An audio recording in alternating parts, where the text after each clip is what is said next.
Welcome back to our channel, and thank you all for tuning in and thank you for supporting us.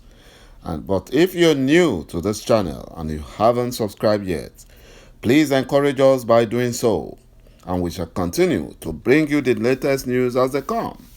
And together we can work with our great leader Mazi Nnamdi Kanu, IPOB and Eastern Security Network to make our Biafran dream a reality, he said. The Fulani Nigerian government, who is pleading with the Southeast governors of Biafra land to persuade our leader Mazi Nnamdi Kanu to accept dialogue or to come to the dialogue table with the Fulani Nigerian government. They are the same one saying that the growing wave of insecurity caused by criminal gangs in the country has, reached a level that they will no longer accept, and they are promising to arrest and bring them to book. According to the late Buhari's impostor, he said that he will not rest until the country is rid of those he referred to as decisive elements. That's what they said. He said, as you are aware, we are currently dealing with some internal security challenges, and I will reassure you that the Commander-in-Chief of Armed Forces will not spare anyone or anything in tackling them. That is what the Fulani Nigerian government is saying. They are in one hand saying they want to dialogue, and the other hand, they are trying to, terrorize the people fighting for freedom. And that cannot work because we know the Fulani are deceptive. They are very, very deceptive. Even a former Commissioner of Information, Culture and Tourism in Niger State, Nigeria, who is an APC chieftain, Mr. Jonathan Sado Vasa, he came hard on the Fulani Nigerian presidency, and the APC government.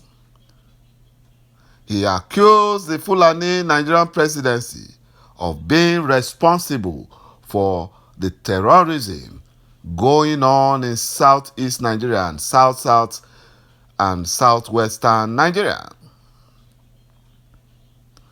According to Jonathan Vasa, a former public secretary of APC in Niger State, he also described the increased rate of insecurity and armed banditry by Fulani Janjaweed as a sin, armed robbery, kidnapping, and other form of criminality as a bad advertisement for not only the Fulani Nigerian presidency but also for the ruling Fulani party, APC. He said that the body language of the Buhari's impostor, high level of injustice, unfair treatment to some section of the country, and lack of equity for all and marginalization are responsible for current tension in part of the country, especially in Biafra land and the Yoruba land. According to the APC chieftain, we all know why there is tension in part of the country, but nobody wants to say the truth. The Fulani does not want to understand the truth. They don't. The Fulani Nigerian presidency should change their body language.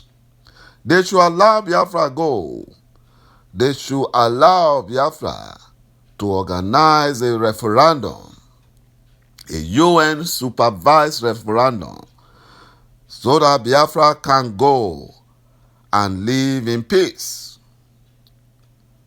According to the APC chieftain, he pointed out the current freedom fight from the southeast and the south-south for secession were more of reaction to what he described as high level of injustice and marginalization of the two zones by the Fulani Janjaweed Nigerian government.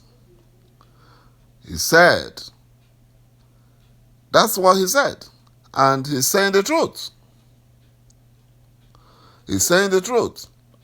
And he said that he believed that the Fulani APC manifesto is so rich and excellent enough to take Nigeria to the next level, but regretted that some people, individual ambition override the party's agenda, hence causing avoidable tension.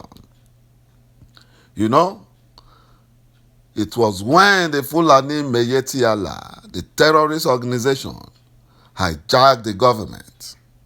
They hijacked it. Whether they hijacked it or not, Biafra is free. Biafra doesn't care about the Zoological Republic of Nigeria. They don't want to be there. We don't want to be there. We want our land of light. We want our land of light. There is nothing the Janjaweed can do. There is no dialogue that will solve the problem. The only dialogue that will solve the problem is for them to organize a UN-supervised referendum for Biafrans. You know, even the APC chieftain, who is a Northern Christian, he said, grazing root and Ruga, and very lately talking about constructing rail line to Maradi, a town in neighboring Niger Republic, where Nigerians barely have food to eat on a daily basis, and employment generating projects like that, and Shiroro Seaport and the Barrow Rail Line becoming an abandoned project. They abandoned the Seaport and Barrow Rail Line in favor of the rail line going to Niger Republic. And that's why we call them Janjaweed. That is why Nigeria unity is a fraud. It only benefits the Fulani Janjaweed. Imagine the Minister of Banditry, Sheikh Abubakar Gumi, who is a terrorist himself, has said that there are about 100,000 armed terrorist Fulani bandits in the northwest alone. Gumi said the bandits, the Fulani bandits, kidnapping school people, were disappointed that he negotiated with them without the involvement of the Fulani Nigerian government. That is where he lied, because they sent him. It was the Fulani Nigerian government that sent him in the first place. But he's claiming that the Fulani terrorist bandits insisted that until the Fulani Nigerian government engaged with the killer herdsmen, no school could be saved. No schools could be saved. You know, imagine that. And the Fulani terrorist bandits have demanded for over 200 million naira from the victims' parents, which were later reduced to 150 million naira. Gumi said despite effort to get the people's heart, the terrorist Fulani bandits were adamant in their financial demand. They would take money from poor farmers, impoverish them, and still take money from the Nigerian government, so that the people will be so impoverished to the level that they will have no other option than to worship the Fulanis. That's what they are doing. You know? And this is why Nigeria has to be broken. It has to be broken. Imagine the terrorist Gumi is saying to secure schools, why not engage the terrorist Fulani bandits? Engage them like they engage in Niger Delta militants. Engage them. He said there are not many. You can count them with your fingers. How can you guide schools? It is not possible. So where are the Nigerian army? Where are the Nigerian police? Where are the DSS? Where are the Navy and the Air Force? Instead of them to go and guide the schools,